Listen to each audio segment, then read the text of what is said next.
The dust swirled across the plains of northern Texas as Olivia Jameson pulled her threadbare shawl tighter around her shoulders, her gaze fixed on the modest ranch house that stood alone against the vast expanse of the autumn sky. The year was 1875, and the promise of a new beginning had led her to this desolate spot outside the small town of Tropic. With her worn boots caked in mud and her last dollar spent on the stagecoach fare, she had nowhere else to turn. The journey from St. Louis had been long and arduous, especially with the weight of grief still fresh in her heart. 6 months ago, her husband had succumbed to pneumonia, leaving her with nothing but debts and a shattered future. At 26, Olivia had been forced to sell their small home and most of their possessions, but even that hadn't been enough to satisfy the creditors who'd hounded her relentlessly. Her hand trembled slightly as she raised it to knock on the weathered wooden door. The advertisement in the Tropic Gazette had been straightforward. Ranch hand needed, room and board provided. Inquire at Eastwood Ranch, 3 miles north of town. It hadn't specified that the position was for men only, and Olivia had worked alongside her father on their farm until she was 18. She knew how to mend fences, tend to livestock, and wasn't afraid of hard work. 3 sharp knocks echoed in the still afternoon air. For a moment, there was no response, and Olivia wondered if she'd made the journey in vain. Then she heard heavy footsteps approaching from inside, and the door swung open. The man who stood before her was tall and broad-shouldered, with sun-bronzed skin and eyes the color of a summer storm. His dark brown hair was slightly too long, and a short beard covered his strong jawline. He wore simple clothes, a faded blue shirt, worn denim pants, and scuffed boots, and there was a wariness in his expression that spoke of years of hardship. "Can I help you, madam?" His voice was deep and surprisingly gentle. Olivia straightened her spine, determined not to show her desperation. "Good afternoon, sir. My name is Olivia Jameson. I saw your advertisement in the Tropic Gazette about needing help at the ranch." The man's eyebrows rose slightly, his gaze traveling from her face to her modest traveling dress and back again. "You're here about the ranch hand position?" "Yes, sir. I know the advertisement didn't specify, but I'm stronger than I look, and I've worked on a farm most of my life. I can learn whatever I don't already know." The man seemed to consider her words, his expression unreadable. Then, to Olivia's surprise, his features softened, and a flash of something that might have been pain crossed his face. "Miss Jameson, Mrs.," she corrected quietly. "I'm a widow." He nodded, a flicker of understanding in his eyes. "Mrs. Jameson, I appreciate your interest, but I'm afraid there's been a misunderstanding. I don't need a ranch hand anymore." He hesitated, and then added in a voice tinged with vulnerability, "What I need is a mother more than a maid." Confusion flooded Olivia's mind. "I don't understand," the man sighed, running a hand through his hair. "My name is Thomas Eastwood. I have 2 young children inside who lost their mother last winter. I placed that advertisement hoping to find someone who could help with the ranch work, but what my children truly need is a mother figure." His voice cracked slightly. "I can manage the ranch on my own, but I can't be both father and mother to them, no matter how hard I try." Before Olivia could respond, a small voice called out from inside the house. "Pa, who's at the door?" Thomas Eastwood's expression softened immediately. "Just a moment, Emma," he called over his shoulder before turning back to Olivia. "I'm sorry for wasting your time, Mrs. Jameson." As he began to close the door, desperation surged through Olivia. "Wait," the word burst from her lips before she could stop it. I could help with your children." Thomas paused, studying her face. "You have experience with children." "I helped raise my younger siblings after my mother died," Olivia said, the memories rushing back. "There were 5 of us, and I was the eldest. I know how to care for children, Mr. Eastwood." He seemed to weigh her words carefully. "It's not just about knowing how to care for them. They need stability, compassion. They need someone who won't leave when things get difficult." "I understand loss, Mr. Eastwood," Olivia said quietly. "And I understand commitment. I wouldn't offer if I didn't believe I could provide what your children need." A small figure appeared in the doorway beside Thomas, a girl of about 6 with her father's storm gray eyes and long brown hair braided down her back. She peered curiously at Olivia. "Who are you?" the child asked bluntly. Despite her anxiety, Olivia couldn't help but smile. My name is Olivia Jameson. What's yours? Emma Eastwood, the girl replied. Are you going to be our new mother? Thomas made a choked sound. Emma, that's not no sweetheart, Olivia interjected gently. I came here looking for work, and your father and I are discussing the possibility of me helping out around your home. Can you bake cookies? Emma asked, her eyes brightening. Our ma used to bake the best cookies, but Pa burns them every time. Thomas looked mortified, but Olivia laughed softly. I do know how to bake cookies, and bread, and pies too. Emma turned to her father. Can she stay, Pa, please? Thomas hesitated, his gaze moving between his daughter and Olivia. After a long moment, he stepped back from the doorway. Perhaps you'd like to come in, Mrs. Jameson. We can discuss this further over a cup of coffee. Relief flooded through Olivia. It wasn't a commitment, but it was an opportunity, and that was all she needed. Thank you, Mr. Eastwood. I'd appreciate that. As she crossed the threshold into the modest ranch house, Olivia felt a strange sense of anticipation. This wasn't what she had expected when she'd knocked on Thomas Eastwood's door, but perhaps it was exactly where she was meant to be. The interior of the Eastwood home was simple but comfortable. A stone fireplace dominated one wall of the main room, with worn but clean furniture arranged around it.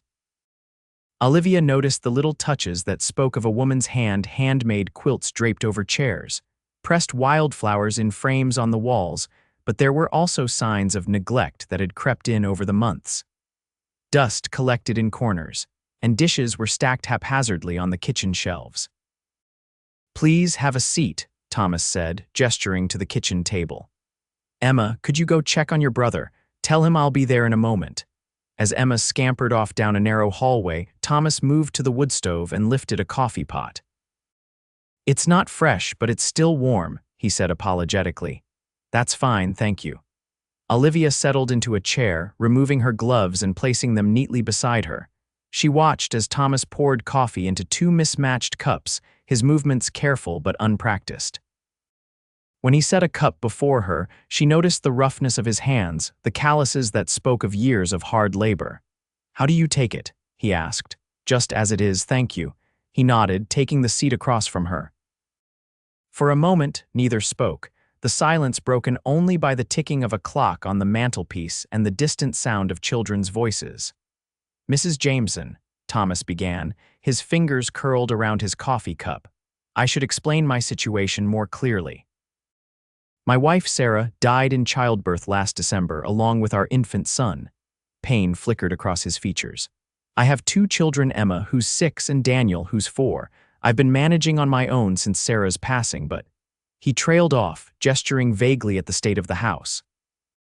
I understand, Olivia said softly, and I'm truly sorry for your loss, Mr. Eastwood. Thank you. He took a deep breath.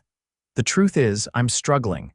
The ranch work keeps me outside from dawn until dusk most days, and I can't give the children the attention they need. Emma tries to help with her brother, but she's just a child herself. I've been thinking about hiring someone, but I can't afford both a ranch hand and a housekeeper or nanny. What exactly would you expect of me if I were to accept the position? Olivia asked. Thomas considered this. Caring for the children would be your primary responsibility. Keeping the house, cooking meals, teaching Emma her letters she should be in school, but the town's too far for her to travel alone each day. He hesitated. I can offer room and board plus a small monthly wage. It's not much, but it's all I can manage right now. And where would I stay? There's a small bedroom off the kitchen. It was meant to be Sarah's sewing room, but he shook his head. It has a bed and a chest of drawers. It's simple but private. Olivia nodded, considering his words. The arrangement wasn't ideal, but she had few options. Her meager savings wouldn't last more than a few days at the town boarding house, and jobs for women were scarce in frontier towns like Tropic. May I meet Daniel before I decide? She asked. Thomas looked relieved, as though he'd expected her to refuse outright. Of course, he's a bit shy with strangers, especially women. He doesn't remember his mother clearly, and I think that confuses him sometimes. As if on cue, Emma reappeared, leading a small boy by the hand. Daniel Eastwood was the spitting image of his father, with the same dark hair and serious expression, though his eyes were a warm brown rather than gray. "Daniel, this is Mrs. Jameson," Thomas said gently. "She might be coming to stay with us for a while to help look after you and Emma." The boy regarded Olivia solemnly, half hiding behind his sister. "Hello," he whispered. Olivia smiled. "Hello, Daniel. It's very nice to meet you. Your sister tells me your father isn't very good at making cookies. Is that true?" A ghost of a smile touched the boy's lips, and he nodded.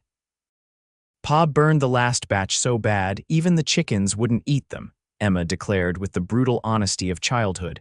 "And he can't braid hair proper. Mine always comes loose." Thomas winced. "I never claimed to be skilled at women's work." "Perhaps I could help with that," Olivia suggested. "Would you like me to braid your hair, Emma? I used to do my sister's hair every morning before school." Emma's face lit up. "Could you, right now?" Thomas started to protest, but Olivia raised a hand. "I don't mind. It would give us a chance to get acquainted." With Thomas's reluctant permission, Olivia spent the next half-hour combing and braiding Emma's long hair, while the little girl chattered excitedly about her life on the ranch. Daniel gradually emerged from his shell, creeping closer until he was sitting beside Olivia, watching her fingers work with fascination. By the time Olivia had finished creating 2 neat braids adorned with simple ribbons from her own pocket, she had learned that Emma loved horses but was afraid of the ranch's bull, that Daniel collected interesting rocks and had a special hiding place for them under the porch, and that both children missed their mother terribly, though they spoke of her in the matter-of-fact way that children often discuss profound loss. "There," Olivia said, tying off the second braid. "All finished." Emma ran to a small mirror hanging near the door, examining her reflection with delight. "Pa, look, it doesn't come loose when I shake my head." Thomas, who had been watching the entire scene from his position leaning against the kitchen doorframe, smiled the first genuine smile Olivia had seen from him. "It looks very nice, Emma. Can Mrs. Jameson stay, Pa, please?" Emma begged, rushing back to her father's side. "Yeah, please." Daniel echoed, his small voice earnest. Thomas's gaze met Olivia's over the children's heads. "That depends on whether Mrs. Jameson wants to stay." 3 pairs of eyes turned to Olivia expectantly. Looking at their hopeful faces, she knew she couldn't walk away from these children who so clearly needed her. And if she was honest with herself, she needed them too, needed a purpose beyond mere survival, needed to feel useful and wanted again after months of grief and uncertainty. "I would like to stay," she said softly. "If you'll have me." The relief on Thomas's face was palpable. "Thank you," he said simply. "When can you start?" Emma asked excitedly. "Well, I need to collect my things from town," Olivia explained. "I left my trunk at the stagecoach office." "I can take you in the wagon tomorrow morning," Thomas offered. "Unless you'd prefer to wait a few days before committing?" Olivia shook her head. "No need to wait. I have no other arrangements, and it seems your children could use my help sooner rather than later." "Then it's settled," Thomas said, extending his hand. "Welcome to Eastwood Ranch, Mrs. Jameson." As Olivia placed her hand in his, feeling the strength and warmth of his grip, she couldn't help but wonder what the future might hold. This arrangement was born of necessity for both of them, but perhaps, in time, it could become something more. The early morning sun streamed through the small window of Olivia's new room, casting golden light across the simple space. She had spent her first night at Eastwood Ranch in this modest chamber, lying awake for hours as she listened to the unfamiliar sounds of the house settling and the distant calls of night birds. Now, as she dressed quickly in one of her 2 serviceable dresses, Olivia tried to calm the fluttering nervousness in her stomach. Today would be her first full day as caretaker of the Eastwood children, and she was determined to prove her worth to their father. Thomas had been up before dawn. She'd heard his heavy footsteps pass her door as he'd headed outside to begin the day's ranch work. According to what he'd told her the previous evening, he would be mending fences in the north pasture until midday, then checking on a pregnant mare in the afternoon. Olivia plaited her long auburn hair into a practical coronet around her head, pinning it securely, before donning an apron over her navy blue dress. A quick glance in the small mirror revealed tired eyes but a determined expression. She squared her shoulders and stepped out to face her new responsibilities. The kitchen was quiet when Olivia entered, though a half-empty coffee pot sat on the stove and dirty cups littered the table, evidence of Thomas's early breakfast. She tidied these away and set about exploring the pantry to see what supplies she had to work with. The situation was not as dire as she had feared, though far from ideal. There were staples: flour, sugar, coffee, dried beans, and some salt pork, but few fresh ingredients beyond eggs from the henhouse. Making a mental list of necessities, Olivia began preparations for breakfast. By the time Emma and Daniel appeared, rubbing sleep from their eyes, Olivia had a batch of biscuits baking in the oven and was stirring a pot of porridge. "Good morning," she greeted them warmly. "Did you sleep well?" Daniel nodded shyly, but Emma was more forthcoming. "I dreamed about horses," she announced. "Big white ones like in Pa's stories about knights." "That sounds like a wonderful dream," Olivia smiled, setting bowls on the table.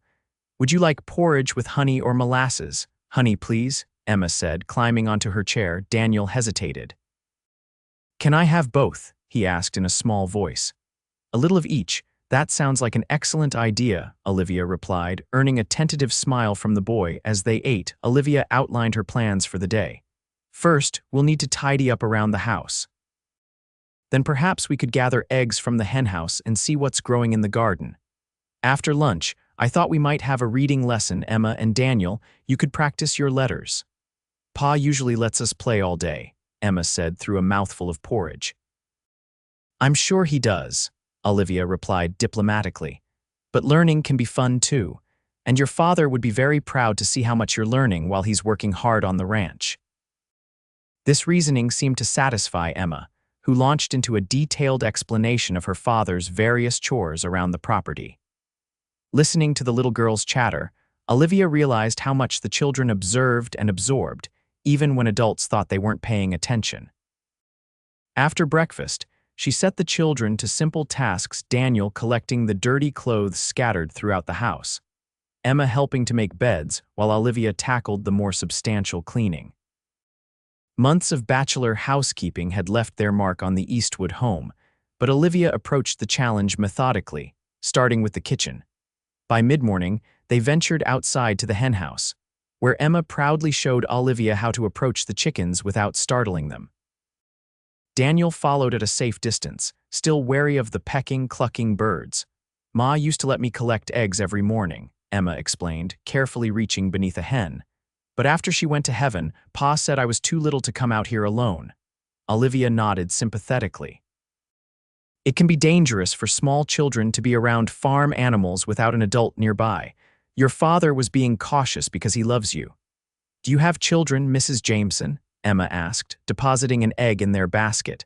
"No," Olivia replied softly. "My husband and I didn't have children before he died. Pa says Ma and the baby are angels now," Daniel offered unexpectedly. "Is your husband an angel too?" The innocent question caught Olivia off guard.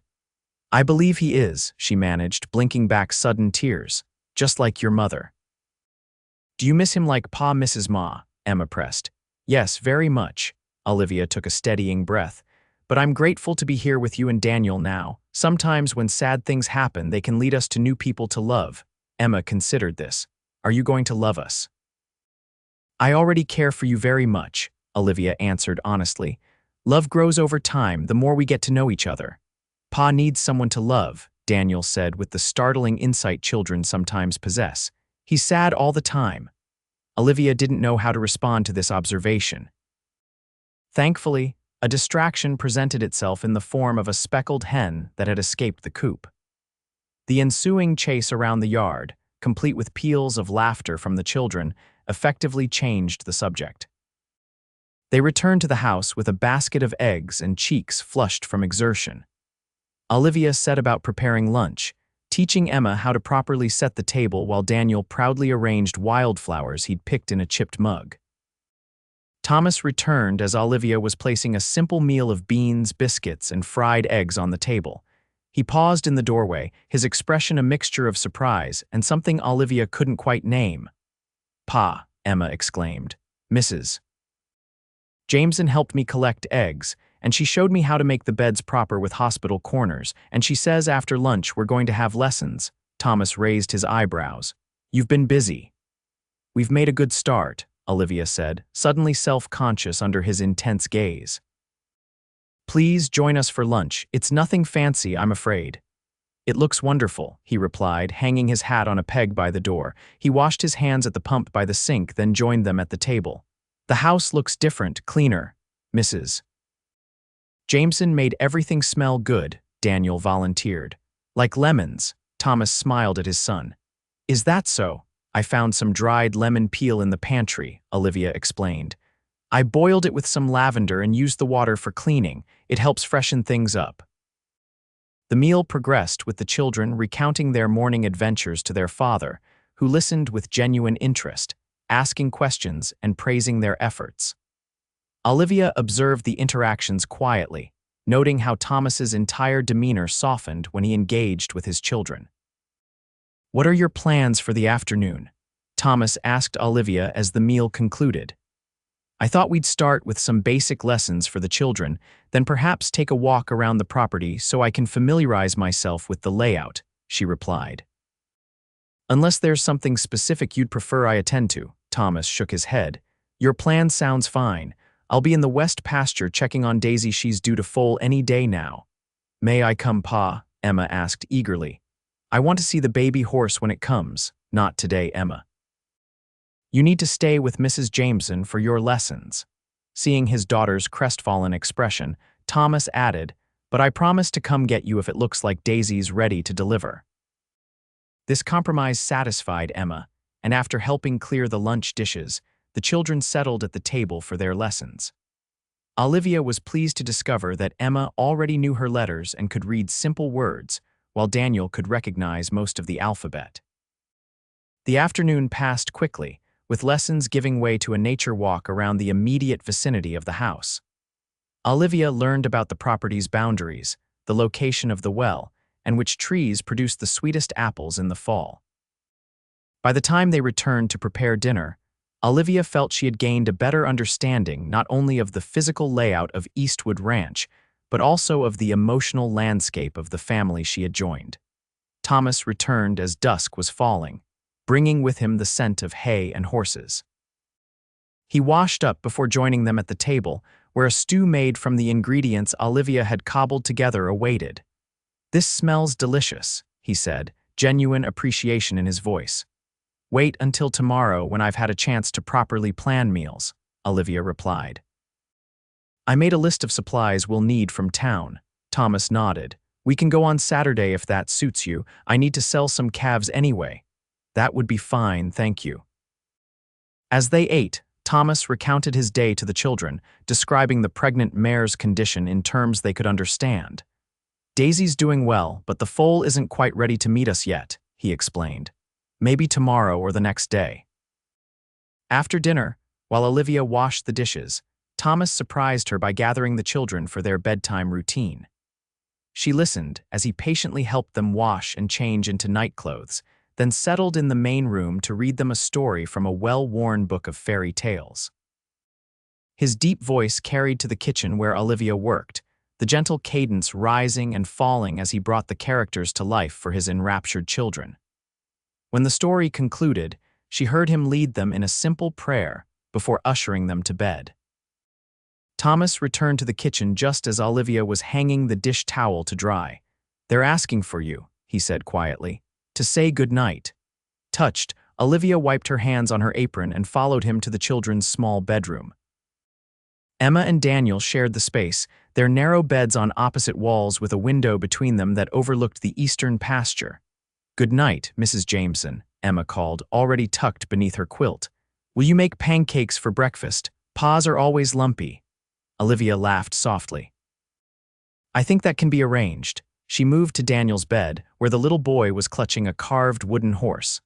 "Good night, Daniel, sweet dreams." To her surprise, he reached up and wrapped his small arms around her neck in a quick hug. "Night, Mrs. Jameson," he whispered before burrowing under his covers. Throat tight with unexpected emotion, Olivia stepped back into the hallway where Thomas waited. He closed the children's door halfway, leaving it open enough to hear them if they called out in the night. They seem to have taken to you, he observed as they walked back to the main room. They're wonderful children, Olivia replied. You should be very proud of them. Thomas nodded, his expression softening. They're all I have. After a brief pause, he added, thank you for today. The house hasn't been this clean or organized since. Well, in a long time. I'm glad to be useful. Olivia hesitated, then ventured, Mr. Eastwood, I was wondering if you might tell me a bit more about your routine and expectations. It would help me plan my days better. Of course. He gestured to the chairs near the fireplace. Please, sit. As Olivia settled into one of the worn armchairs, Thomas stoked the dying embers in the fireplace and added another log before taking the seat opposite her. The flickering light cast his features into sharp relief, highlighting the strong line of his jaw and the faint shadows beneath his eyes. I typically rise before dawn, he began. The ranch work varies with the seasons, but there are always animals to feed, repairs to make, fields to tend. I try to be back for dinner, but during calving or harvest, that's not always possible. And the children, what has their routine been? Thomas ran a hand through his hair, a gesture Olivia was beginning to recognize as a sign of discomfort. Not much of a routine, I'm afraid. They've been largely left to their own devices while I work. Emma's good about watching her brother, but he trailed off, then admitted, they deserve better than what I've been able to provide these past months. Children are resilient, Olivia said gently, but they do thrive with structure. Perhaps we could establish a regular schedule lessons in the morning, chores appropriate to their ages, time for play. Emma mentioned that you used to take them to town for church on Sundays. We haven't been since the winter, Thomas acknowledged. The journey seemed too difficult with just me to manage them both. He looked at her directly. Would you be willing to accompany us? It would mean a lot to the community to see them there again. Of course, Olivia agreed. I was raised in the church myself. A comfortable silence fell between them, broken only by the crackling of the fire. Finally, Thomas spoke again, his voice low. Mrs. Jameson, I want to be clear about my expectations. When I said I needed a mother more than a maid for my children, I meant it. I'm not looking for a wife for myself. He met her gaze steadily. I don't want there to be any misunderstanding between us. Despite herself, Olivia felt her cheeks warm. I assure you, Mr. Eastwood, I have no intention of becoming your wife. I came here seeking employment, and that's all I expect from our arrangement. Thomas nodded, relief evident in his expression. Good, I loved my wife deeply. Sarah was everything to me, and since losing her, he swallowed hard. I don't have room in my heart for another woman. My children are my only concern now. I understand completely, Olivia said, ignoring the strange pang of disappointment his words evoked. My husband has been gone only 6 months. I'm still grieving him as well. This seemed to reassure Thomas further. Then we understand each other. We do. As Olivia retired to her small room that night, she reflected on the conversation. It was for the best that Thomas had clarified his expectations early, preventing any potential awkwardness. She was here to care for his children, to create a stable home environment for them, nothing more. Yet as she drifted toward sleep, Olivia couldn't help but remember the warmth in Thomas's eyes when he spoke of his children, the gentleness of his hands as he tucked them into bed, and she wondered what it might be like to be loved with such devotion. The days slipped into a comfortable routine at Eastwood Ranch. Olivia established a schedule that included morning and afternoon lessons for the children, interspersed with age-appropriate chores and plenty of time for play. Thomas threw himself into the ranch work, often leaving before dawn and returning after the children were in bed, his exhaustion evident in the slump of his shoulders and the shadows beneath his eyes. By the end of her first week, Olivia had transformed the Eastwood home. The floors gleamed, the windows sparkled, and fresh wildflowers adorned the table each day. She had taken inventory of the pantry and root cellar, planning meals that stretched their supplies until the promised trip to town. Saturday dawned clear and bright. Olivia rose early to prepare breakfast, knowing they had a long day ahead. She was mixing batter for pancakes when Thomas entered the kitchen, already dressed in his best shirt and freshly shaven. Good morning, he greeted her, his voice still rough with sleep. You're up early. I wanted to make sure we had a good meal before our journey. Olivia replied, trying not to notice how the clean-shaven jawline emphasized the strong lines of his face. The children are excited about going to town. Thomas poured himself a cup of coffee. It's been a while since they've seen anyone besides me and now you. It'll be good for them to interact with other folks. The children appeared soon after, Emma proudly wearing the dress Olivia had mended and pressed for the occasion, Daniel in clean overalls with his hair neatly combed. They chattered excitedly throughout breakfast, peppering their father with questions about who they might see in town and whether they could have candy from the general store. "We'll see," Thomas replied to the candy question, a small smile playing at his lips. "If you behave yourselves, and mind Mrs. Jameson while I attend to business." By mid-morning, they were on their way, the four of them crowded onto the bench of the wagon with Olivia holding Daniel on her lap. The boy had been shy with her at first, but over the past week, he had gradually warmed to her presence. Even seeking her out for comfort after a fall in the yard had left him with a skinned knee. The town of Tropic came into view after an hour's journey, a modest collection of buildings arranged along a main street, with a church steeple rising above the other rooftops. As they approached, Olivia noticed how Thomas straightened his posture, his expression becoming more guarded. "It's been a while since I've brought the children to town," he explained quietly as they passed the first outlying buildings. "People tend to stare, they mean well, but they're curious about how you're managing," Olivia finished for him. "It's natural, I suppose, but difficult nonetheless." Thomas shot her a grateful glance. Exactly. Sure enough, as they made their way down Tropic's main street, heads turned and conversations paused. Thomas nodded politely to those they passed, but kept the wagon moving until they reached the general store. "I'll help you and the children with the supplies first," he told Olivia as he brought the wagon to a halt.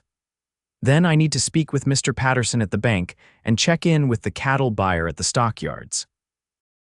The general store was a large, well-stocked establishment that served as the commercial heart of Tropic. As they entered, the bell above the door announced their arrival, drawing the attention of the proprietor and the few customers browsing the shelves.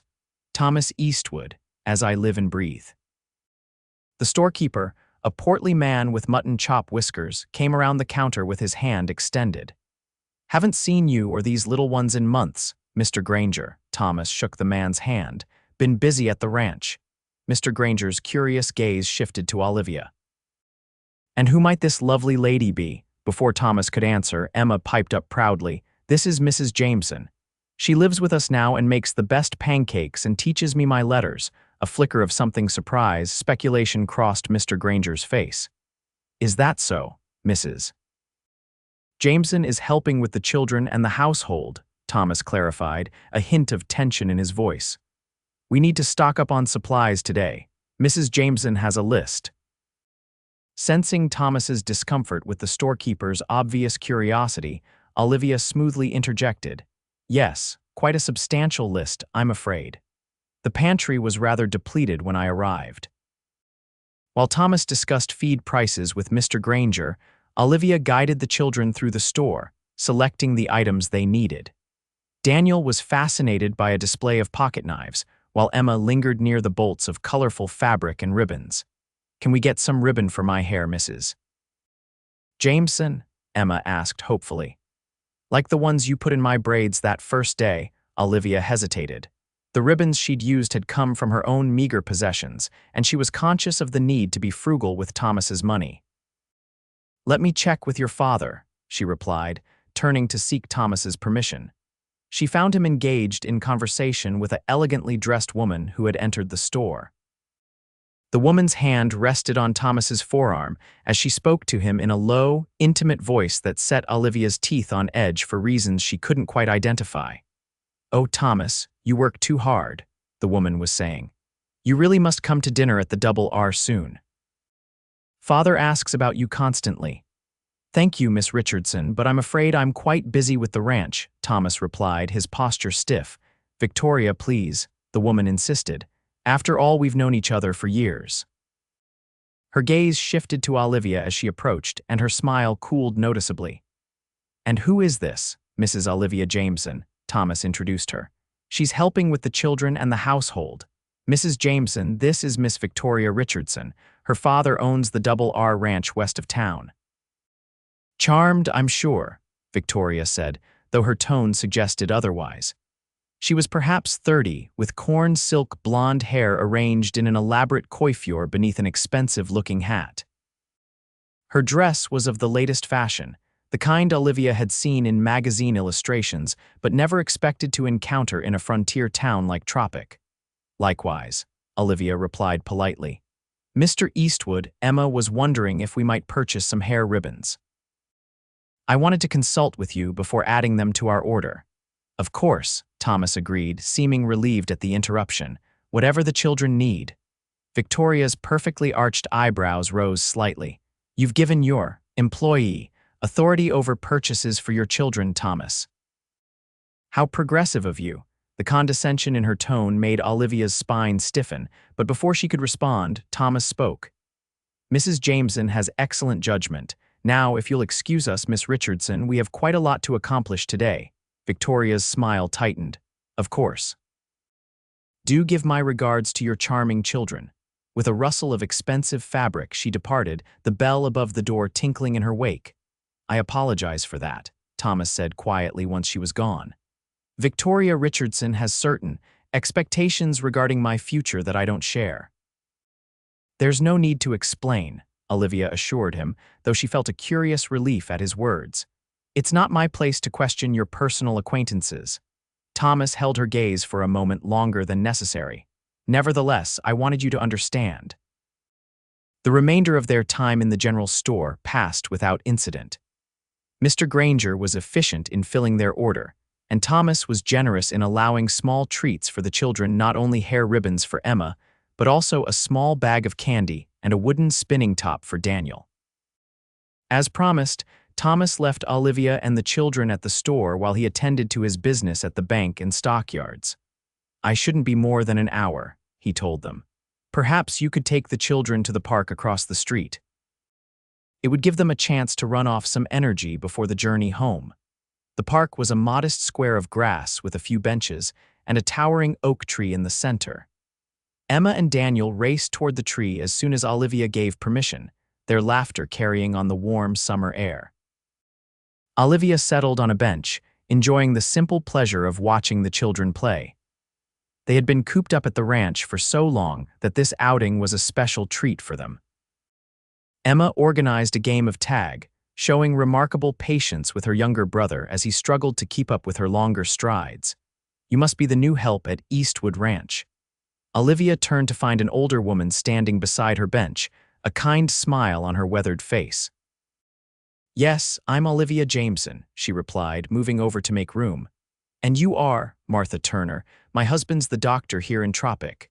The woman settled beside Olivia, her knitting bag in her lap. I've known Thomas Eastwood since he was knee-high to a grasshopper. His father and mine were friends. It's lovely to meet you, Mrs. Turner. Those children have needed a woman's influence, Martha continued, nodding toward Emma and Daniel. Thomas has done his best, but a man can only do so much, especially one grieving as deeply as he is. They're wonderful children, Olivia said. It's been a pleasure getting to know them. Martha's shrewd eyes studied Olivia's face. And what about you, my dear? What brought you to our little corner of Texas? Briefly, Olivia explained her circumstances, her husband's death, the financial difficulties that had followed, her journey west in search of employment. So you're a widow too, Martha mused. How interesting. Something in the older woman's tone made Olivia glance at her sharply. Mrs. Turner, I hope you don't misunderstand my position at Eastwood Ranch. I'm there solely as an employee to care for the children and maintain the household. Martha's smile was knowing. Of course, dear, that's how these arrangements often begin. Before Olivia could formulate a response to this surprising statement, Emma came running up to them, her cheeks flushed with exertion. Mrs. Jameson, Daniel and I found a frog by the pond. Come see. Grateful for the interruption, Olivia excused herself and followed Emma to where Daniel crouched by a small decorative pond, watching a bullfrog with fascination. The remainder of their time in the park passed pleasantly with Mrs. Turner joining them to admire the frog and share stories about the town's history with the captivated children. By the time Thomas returned, Olivia had learned more about Tropic and its inhabitants than she could have imagined. "Mrs. Turner," Thomas greeted the doctor's wife with genuine warmth. "It's good to see you. I hope the children haven't been bothering you." "Not at all," Martha assured him. "They're delightful company, as is Mrs. Jameson. You found yourself a treasure there, Thomas." Thomas's gaze flicked to Olivia, then back to Martha. "Yes, the children have taken to her remarkably well. I was just telling Mrs. Jameson that you should all come to Sunday services tomorrow," Martha said. "The children have been missed, and it would give everyone a chance to meet your new housekeeper." The slight pause before the word housekeeper was not lost on Olivia, nor, she suspected, on Thomas, whose ears reddened slightly.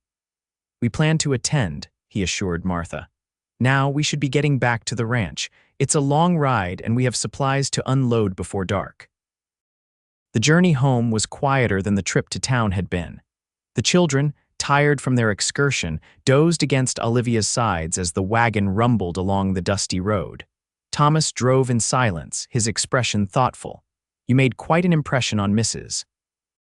Turner," he said finally, keeping his eyes on the road ahead. "She's not easily won over." "She seems like a kind woman," Olivia replied. "She told me she's known you since childhood." Thomas nodded. "Her husband delivered me and later both of my children. The Turners are good people, salt of the earth. She invited us to church tomorrow." "Yes." Thomas hesitated, then asked, "Would you be comfortable attending with us? Small towns can be curious about newcomers." Olivia understood what he was really asking. After today's encounter with Victoria Richardson and the knowing looks from Mr. Granger, it was clear that Thomas was concerned about town gossip regarding her presence at Eastwood Ranch. "I have nothing to hide, Mr. Eastwood," she said quietly. "I'm a respectable widow employed as a caretaker for your children. Let people think what they will." Thomas's hands tightened on the reins. "It's not you I'm worried about, Mrs. Jameson. It's the children. They've already endured enough whispers and pitying glances to last a lifetime." "Children are remarkably resilient," Olivia replied. "And from what I observed today, the people of Tropic genuinely care about Emma and Daniel. They want to see them thriving." "You're right," Thomas conceded after a moment. "And they are thriving thanks to you. This past week has been different, better." The simple acknowledgement warmed Olivia more than it should have. "I'm glad to hear that." They lapsed into comfortable silence for the remainder of the journey, each lost in their own thoughts as the wagon rolled toward home. Sunday dawned clear and bright, with a hint of autumn crispness in the early morning air. Olivia rose before the rest of the household to prepare a special breakfast and ensure that everyone's Sunday best was ready for church. The Eastwood Family Bible, a massive leather-bound volume with generations of births, marriages, and deaths recorded inside the cover, had occupied a place of honor on the mantelpiece since Olivia's arrival. This morning, she carefully dusted it and placed it on the seat of the wagon before they departed, noting how Thomas's eyes softened at the gesture. The small white church in Tropic was already filling with worshippers when they arrived. Thomas helped Olivia down from the wagon, his hand lingering on her waist a moment longer than necessary before he turned to lift the children down. Heads turned as they made their way up the church steps, and Olivia was acutely aware of the curious glances directed their way. She kept her chin up and her hand steady on Daniel's shoulder as they followed Thomas into the sanctuary. The service was familiar and comforting to Olivia, who had attended church regularly throughout her life. She sang the hymns from memory and listened attentively to the minister's sermon on faith and perseverance. Beside her, Thomas stood tall and straight, his deep voice joining the congregation in song, though Olivia noticed how he tensed whenever the sermon touched on themes of loss and divine purpose. After the service, the congregation spilled out onto the church lawn for what was clearly a weekly social tradition.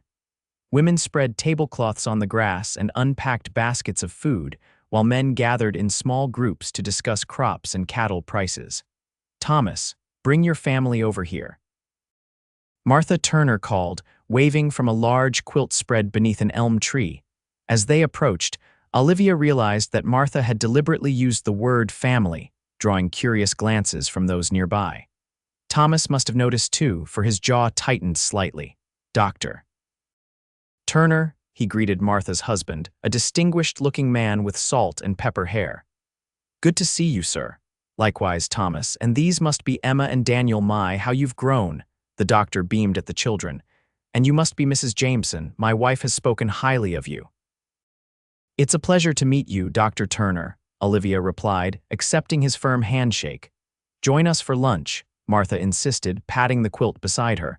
"I've made far too much food for just the two of us." As they settled onto the quilt, other church members drifted over to greet Thomas and meet Olivia. Most were welcoming, though Olivia couldn't help noticing the assessing looks some of the women gave her, their gazes traveling from her simple blue dress to Thomas's attentive posture beside her.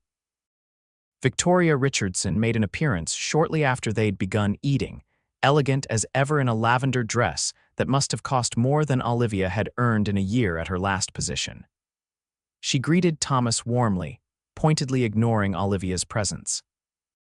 "Thomas, you simply must come to dinner at the Double R this week," she insisted, her hand once again finding its way to his forearm.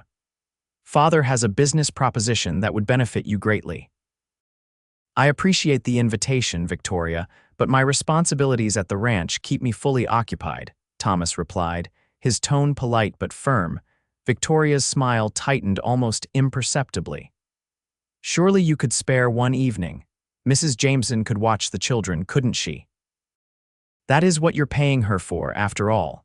The condescension in Victoria's tone made Olivia's cheeks burn, but before she could respond, Thomas spoke. "Mrs. Jameson is indeed responsible for caring for my children, but I wouldn't presume to ask her to extend her duties into the evening hours without proper compensation." He met Victoria's gaze steadily.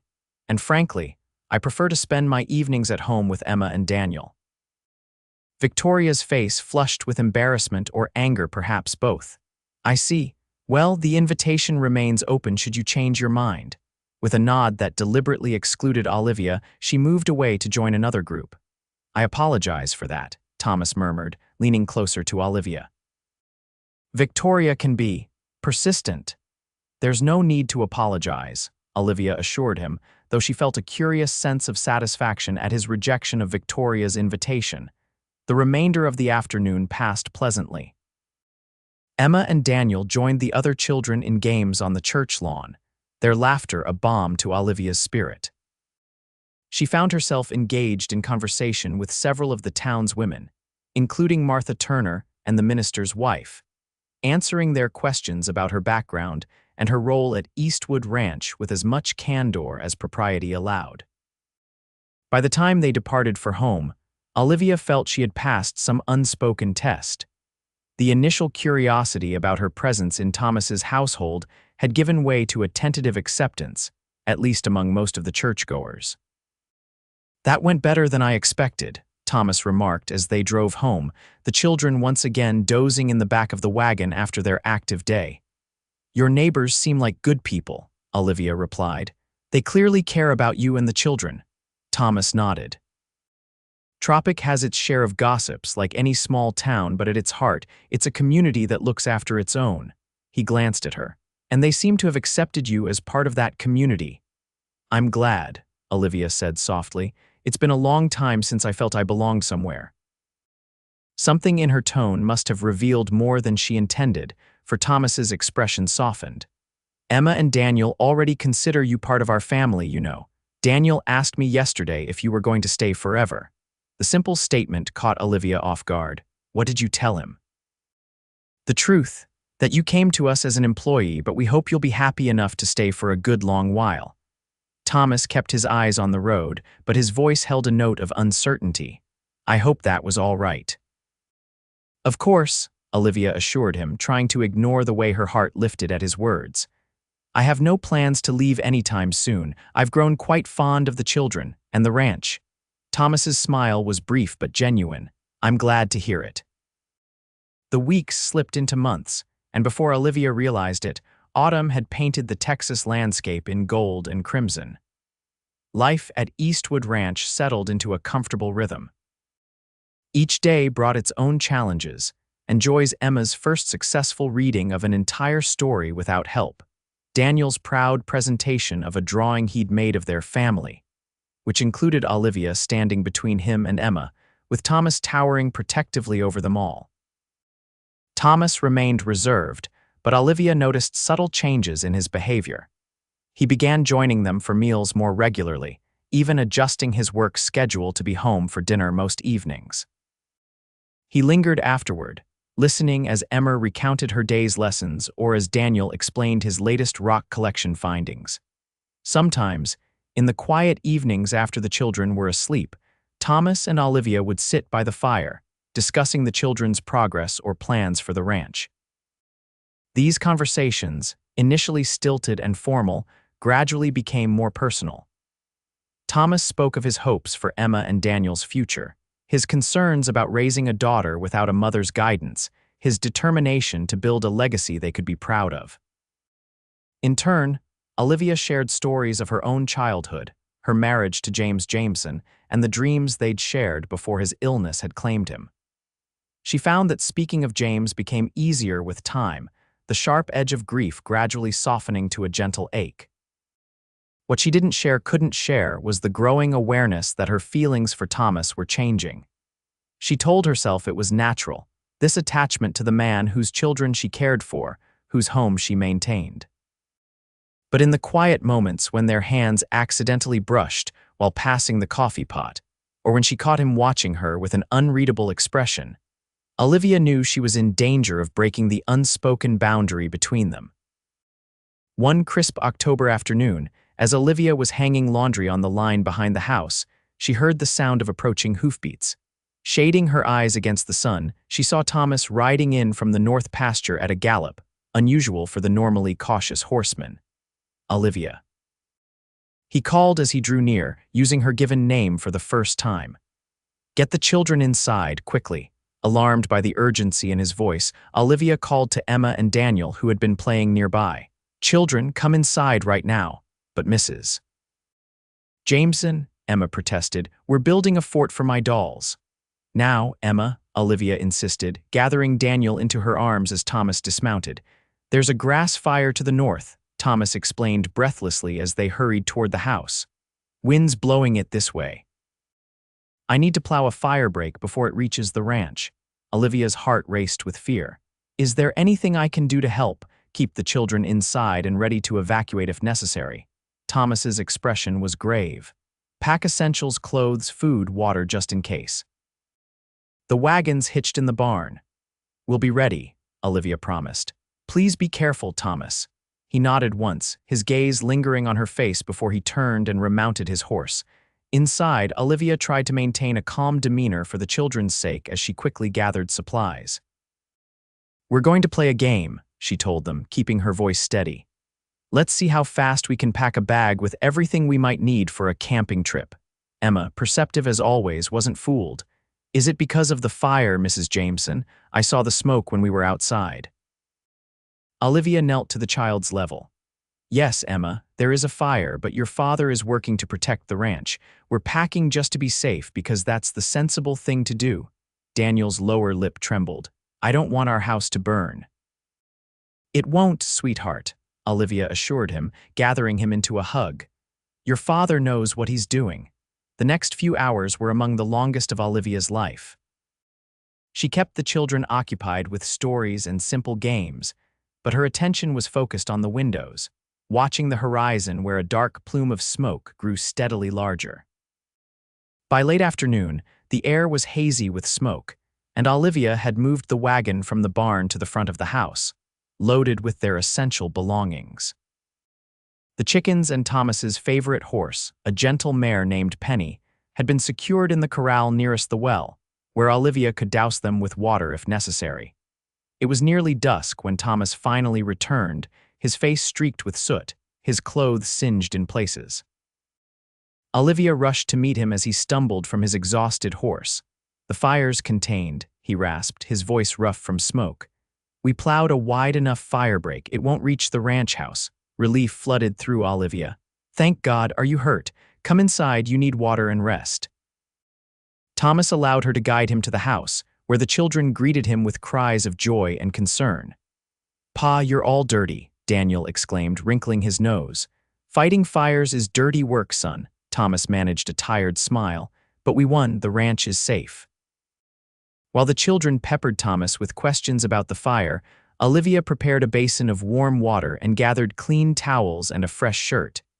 "You need to wash," she told Thomas firmly. "The smoke and ash aren't good for your lungs." Too exhausted to argue, Thomas followed her to the kitchen, where Olivia instructed Emma to take Daniel to their room and select a book for bedtime.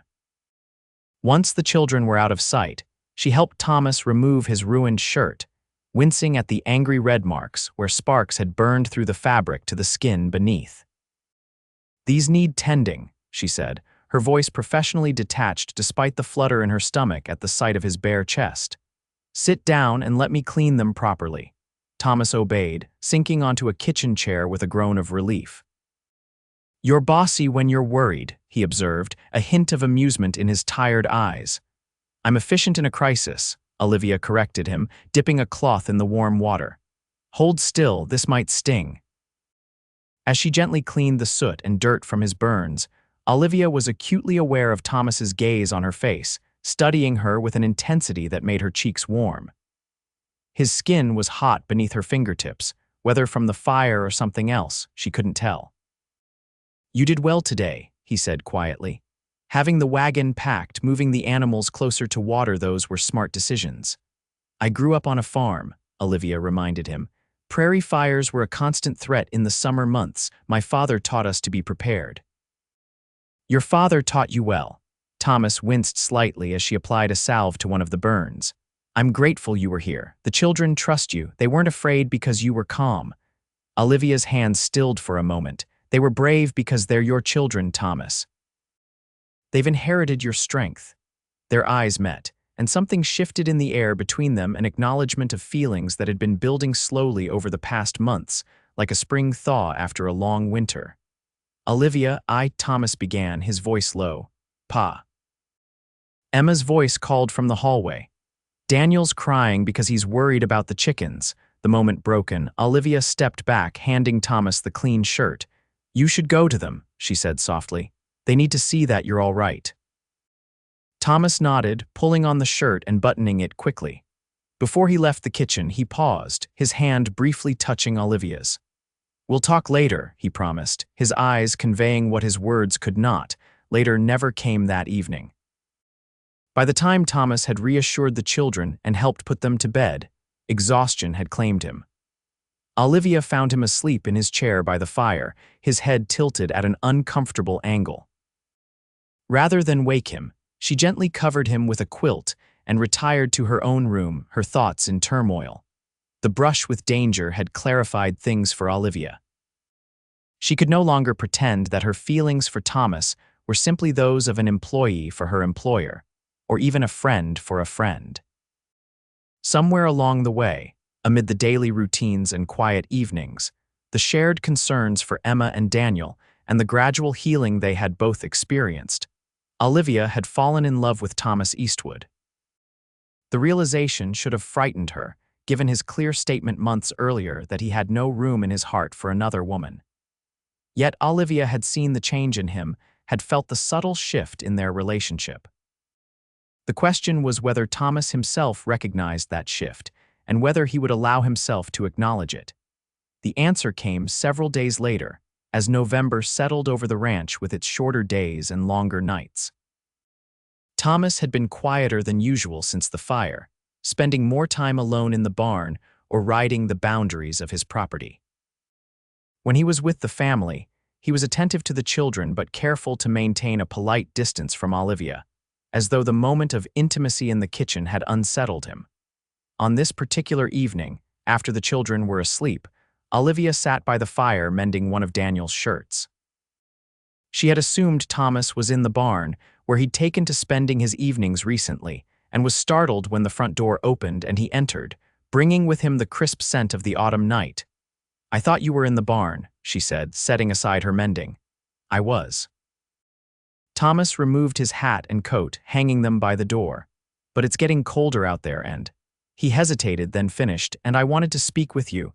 The seriousness in his tone made Olivia's heart beat faster. Of course. Would you like some coffee? No, thank you. Thomas took the chair opposite hers, his expression grave. Olivia, I've been doing a lot of thinking since the fire. About what? She asked, though she suspected she knew. Thomas leaned forward, his elbows on his knees, his eyes fixed on the dancing flames. About life.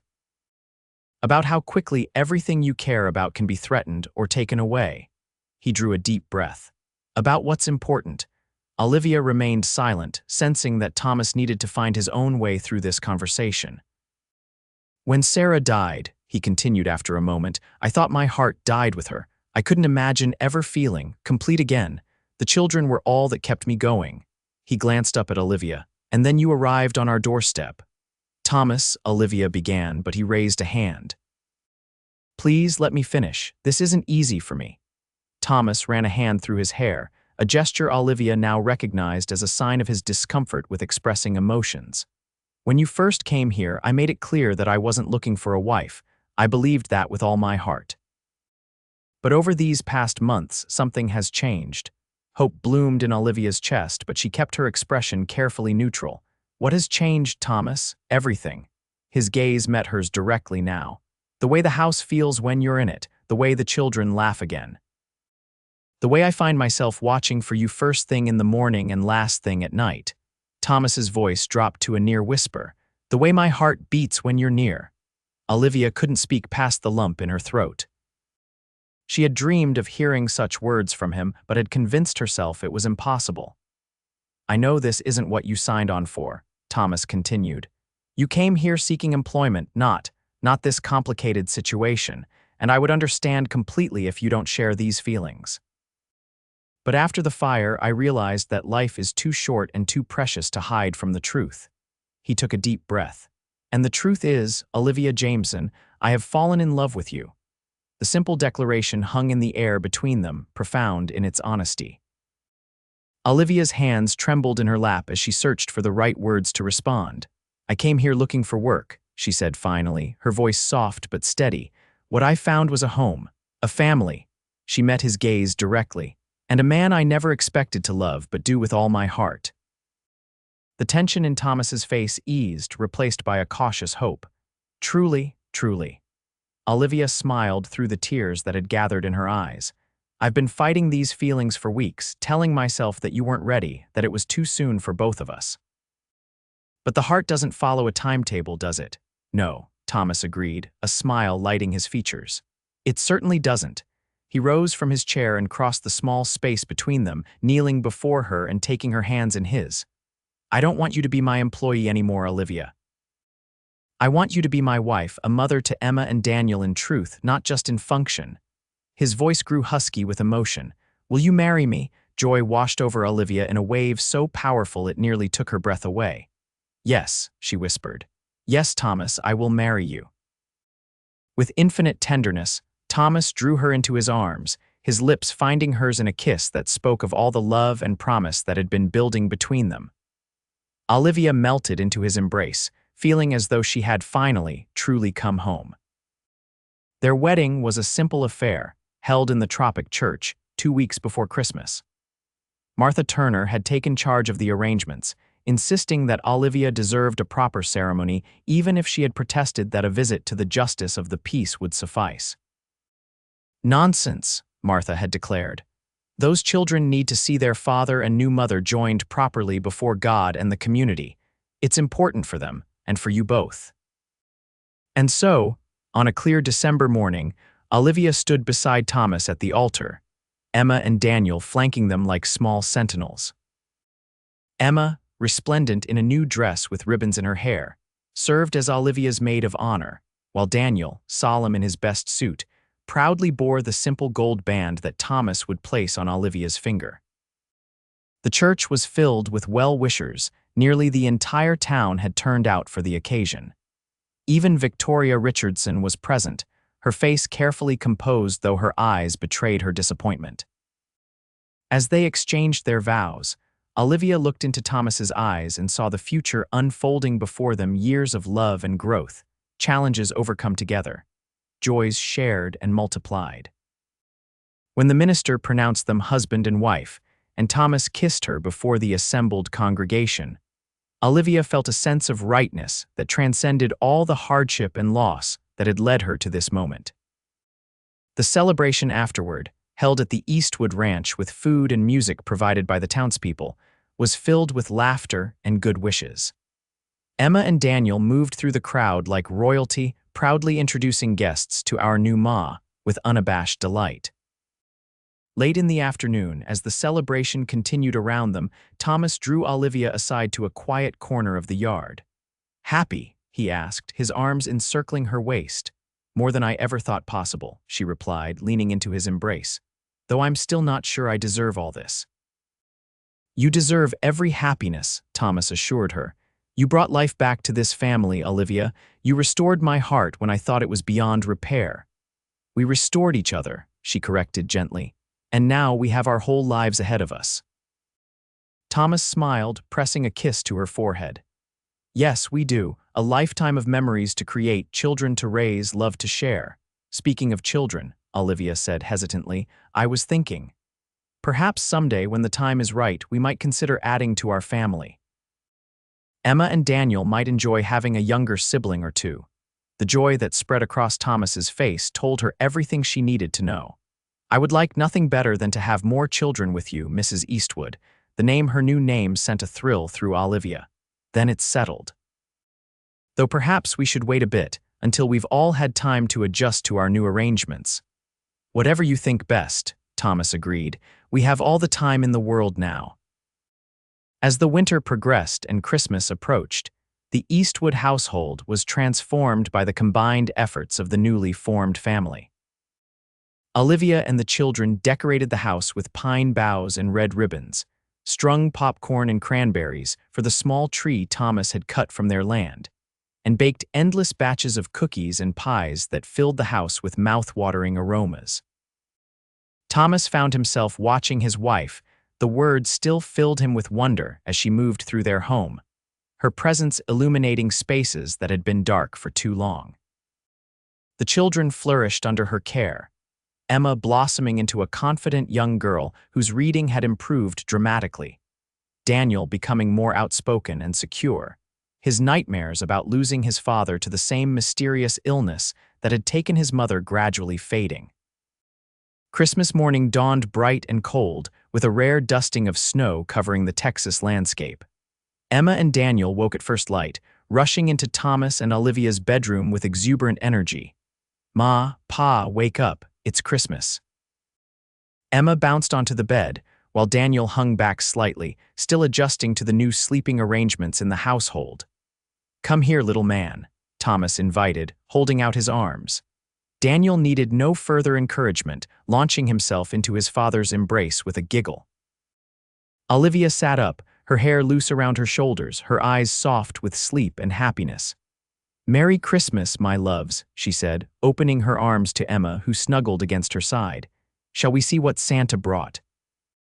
The simple gifts beneath the tree dolls for Emma, a wooden train for Daniel, practical items like scarves and gloves were received with genuine delight. Thomas watched as Olivia presented each child with a special gift she had worked on in secret, a handmade quilt for Emma featuring scraps from her mother's dresses that Thomas had stored in a trunk, and a leather-bound book for Daniel in which to record his rock collection findings, complete with hand-drawn illustrations by Olivia. "And this," Olivia said, handing Thomas a carefully wrapped package, "is for you, my husband." Inside, Thomas found a new journal, its leather cover tooled with the Eastwood brand. "Open it," Olivia urged. The first page contained a family portrait, not a photograph, but a skillfully rendered drawing of Thomas, Olivia, Emma, and Daniel posed before the ranch house. "Olivia, this is beautiful," Thomas breathed, tracing the lines with a gentle finger. "I didn't know you could draw like this." "There are many things we're still learning about each other," she replied with a smile. "That's part of the adventure of marriage. Speaking of which," Thomas said, reaching beneath the tree for a small package, "this is for you." The box contained a delicate gold locket. When Olivia opened it, she found tiny silhouettes of Emma and Daniel inside. "Thomas, it's perfect," she whispered, tears springing to her eyes. "There's room on the other side," he told her, his voice husky with emotion, "for whatever the future brings." Later, after breakfast had been eaten and the children were occupied with their new toys, Thomas led Olivia onto the porch. The morning sun had melted some of the snow, but the landscape still sparkled with pristine beauty. "I want to show you something," he said, taking her hand and leading her toward the barn. Inside, warm and fragrant with the scent of hay, a beautiful chestnut mare lifted her head over the stall door, whickering softly at their approach. "This is Cinnamon," Thomas said, watching Olivia's face. "She's yours," Olivia's eyes widened. "Mine, but Thomas, a horse is such an expensive gift." "She's gentle but spirited like her new owner," Thomas replied, guiding Olivia's hand to stroke the mare's velvety nose. "And I thought, come spring, you might enjoy riding out with me sometimes. There are parts of the ranch you haven't seen yet, places I'd like to share with you." Overwhelmed by the thoughtfulness of the gift, Olivia threw her arms around Thomas's neck. "Thank you," she whispered against his neck. "It's the most wonderful present." Thomas held her close, breathing in the lavender scent of her hair. "You gave me back my life, Olivia. A horse seems a small token in comparison." Olivia leaned back to look into his eyes. "We gave each other a second chance at happiness. That's the greatest gift of all." As they walked back to the house hand in hand, snow beginning to fall again in gentle flakes, Olivia thought of the journey that had brought her to this place. 6 months ago, she had knocked on a stranger's door seeking employment, desperate and alone.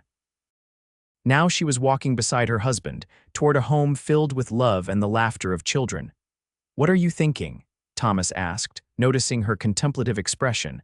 Olivia smiled up at him, snowflakes catching in her lashes. "I'm thinking about how life can change in an instant.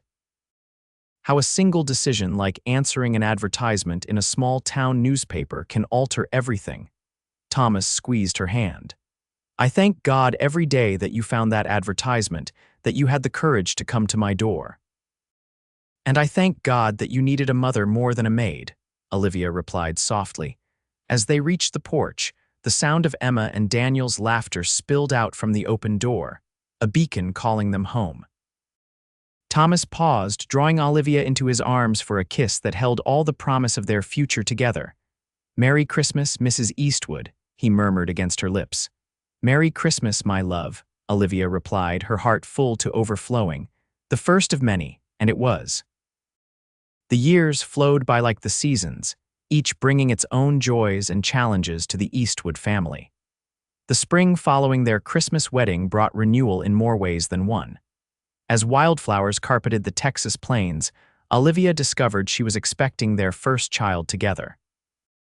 When she shared the news with Thomas, his reaction was everything she could have hoped for, joy mingled with tender concern for her well-being. Emma and Daniel received the announcement with excitement, though Daniel had practical questions about where the baby would sleep and whether it would touch his rock collection. "The baby will have its own cradle in our room at first," Olivia explained patiently. "And we'll teach it to respect your special things, just as we respect yours." Throughout the summer, as Olivia's condition became more pronounced, Thomas insisted on hiring extra help for the ranch work, determined that his wife should not overtax herself. Martha Turner visited regularly, bringing herbal teas for morning sickness and practical advice about childbirth and infant care. When autumn painted the landscape in gold and amber, Olivia felt the first pangs of labor. Thomas, who had barely left her side in the preceding weeks, sent Emma racing to town for Dr. Turner while he helped Olivia to their bedroom. "I'm scared, Thomas," Olivia admitted as another contraction seized her, "after what happened to Sarah." "This is different," Thomas assured her, though she could see the fear in his eyes as well. "You're strong, Olivia, and Dr. Turner will be here soon." The labor was long and difficult, stretching through the night and into the following day. Thomas remained beside her, wiping her brow, supporting her through each contraction, his steady presence a comfort even as pain tore through her body. As the sun began to set on the second day with Dr. Turner's calm guidance and Martha's experienced assistance, Olivia gave birth to a healthy boy with a shock of dark hair and lungs that announced his arrival to the entire household. "He's perfect," Thomas whispered, tears streaming unashamedly down his face as he held his son for the first time. "Olivia, you did it. You're both safe." Exhausted but radiant, Olivia reached for her child. "Hello, little one," she murmured, counting tiny fingers and toes. "Welcome to our family." They named him James Thomas Eastwood, honoring both Olivia's first husband and his father. Emma and Daniel approached their new brother with a mixture of awe and curiosity. Emma immediately assuming the role of protective older sister, while Daniel solemnly offered the baby his most treasured rock to keep him safe. As James grew from infant to toddler, the bonds within the Eastwood family strengthened and deepened. Emma, now 9, took her role as big sister seriously, reading to James and teaching him games. Daniel, 7 and still somewhat reserved with strangers, blossomed around his little brother, whose adoration of him was absolute and unwavering. Thomas expanded the ranch operations, adding more cattle and improving the quality of his stock. The Eastwood brand became known throughout the region for its excellence, and with the increased prosperity came improvements to the house: a larger kitchen, a proper bathroom with indoor plumbing a luxury few ranch houses could boast, and eventually, a second story with additional bedrooms for the growing family. For by the time James was 3, another Eastwood was on the way. This pregnancy was easier than the first, and on a warm spring morning, Olivia gave birth to a daughter they named Sarah Martha, honoring Thomas's first wife and the woman who had become a surrogate mother to Olivia in this new community. "She has your eyes," Thomas observed as he cradled the infant, her gaze already alert and curious. "She's going to be as strong-willed as her mother." "Heaven help us all," Olivia laughed softly, watching her husband with their daughter. The shadow that had once crossed his face at any mention of Sarah had long since faded, replaced by a gentle remembrance that acknowledged the past without being bound by it. As the children grew, so did the ranch and the Eastwood families standing in the community. Thomas served on the town council and the school board, while Olivia became involved in church activities and helped establish Tropic's first lending library. Together, they created a home known for its warmth and hospitality, a place where travelers were always welcome and neighbors gathered for celebrations and in times of need. Emma, showing an aptitude for learning that surpassed the local school's resources, was eventually sent to a ladies' academy in San Antonio, returning during holidays with new ideas and broader perspectives that sometimes challenged her father's traditional viewpoints, but always made for lively dinner conversations. Daniel, quieter than his sister but no less intelligent, developed his father's affinity for ranching along with an unexpected talent for mathematics. By 16, he was keeping the ranch books with a precision that impressed even the banker in Tropic. James and Sarah, growing up in the security of a loving, stable family, exhibited the best qualities of both parents: Thomas's strength and integrity, Olivia's compassion and creativity. They squabbled like any siblings, but were fiercely protective of each other and their older half-siblings, the blended family so seamless that visitors often couldn't tell which children belonged to which mother. On a warm summer evening, nearly 10 years after Olivia had first knocked on Thomas Eastwood's door, the family gathered on the wide porch that now wrapped around the expanded ranch house. Emma was home from school for the summer, her 18th birthday just passed, already receiving calls from several young men in the area despite Thomas's grumbling about them. Daniel, 15 and lanky, was engaged in a game of checkers with James, who at 9 was already showing signs of being taller than his older brother. Sarah, 6 and precocious, sat on Olivia's lap, listening as her mother read aloud from Little Women, a book Emma had brought from school. Thomas watched them from his rocking chair, a sense of contentment washing over him. The ranch was prosperous, his children healthy and happy, his wife as beautiful to him now as the day she'd stood on his doorstep asking for work. "What are you thinking about, Pa?" Emma asked, noticing his contemplative expression. You're smiling like you've got a secret, Thomas chuckled. Just counting my blessings, Emma, they're numerous. Tell us the story again, Sarah piped up, setting aside the book, about how Ma came to the ranch. Sarah, you've heard that story 100 times, Daniel protested, though his expression was fond. But it's my favorite, the little girl insisted. Please, Pa, Thomas exchanged an amused glance with Olivia. Well, it was a hot autumn day, much like today, he began, settling into the familiar tale. I'd placed an advertisement in the Tropic Gazette for a ranch hand, never expecting that my life was about to change forever. As Thomas recounted the story of their meeting, embellished slightly for the children's enjoyment, Olivia reflected on the journey they had traveled together. There had been challenges along the way, drought years that tested the ranch's resources, illnesses that had frightened them all, disagreements that had required compromise and understanding. But through it all, their love had remained constant, growing stronger with each passing year. What had begun as an arrangement of necessity had blossomed into a partnership that enriched them both, a union that had healed past wounds and created a legacy that would endure long after they were gone. And that, Thomas concluded, reaching over to take Olivia's hand, is how your mother came into our lives, bringing love and laughter back to Eastwood Ranch. I think it's the most romantic story ever, Emma sighed. Much better than those novels my friends read at school. It's just real life, Emma, Daniel said pragmatically, though his eyes were warm as he looked between his father and Olivia. Sometimes real life is the most romantic story of all, Olivia replied, squeezing Thomas's hand. Especially when you find exactly what you need, even when you didn't know you were looking for it. Later that night, with the children asleep and the house quiet around them, Thomas and Olivia stood on the porch, gazing up at the star-filled Texas sky. His arm around her waist, Thomas drew her close, pressing a kiss to her temple.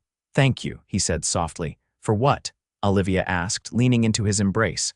"For knocking on my door that day. For staying when it would have been easier to leave. For loving my children as your own. For giving me two more to cherish." Thomas turned her gently to face him. "For making these past 10 years the happiest of my life." Olivia reached up to trace the lines that time had begun to etch around his eyes, the silver threading through his dark hair at the temples. "I should be thanking you," she replied. "You gave me a home when I had nowhere else to go, a purpose when I felt lost, a family when I was alone." "We saved each other," Thomas murmured, echoing words spoken years before on their wedding day. "Yes," Olivia agreed, rising on tiptoe to kiss him tenderly. "And we'll go on doing so every day for all the years to come." As they stood together under the vast Texas sky, Olivia reflected on the unexpected path her life had taken. A desperate knock on a stranger's door had led to this moment, to love and family, to a sense of belonging she had never thought to find again after James's death. She had come to Eastwood Ranch seeking employment, but Thomas had been right that first day. What his family had needed wasn't a maid but a mother. And in fulfilling that role, Olivia had found not just purpose but joy, not just security but love. It wasn't the life she had planned, but it was infinitely better than anything she could have imagined for herself. As Thomas led her back inside, to the home they had built together, Olivia knew with absolute certainty that she was exactly where she was meant to be, the end.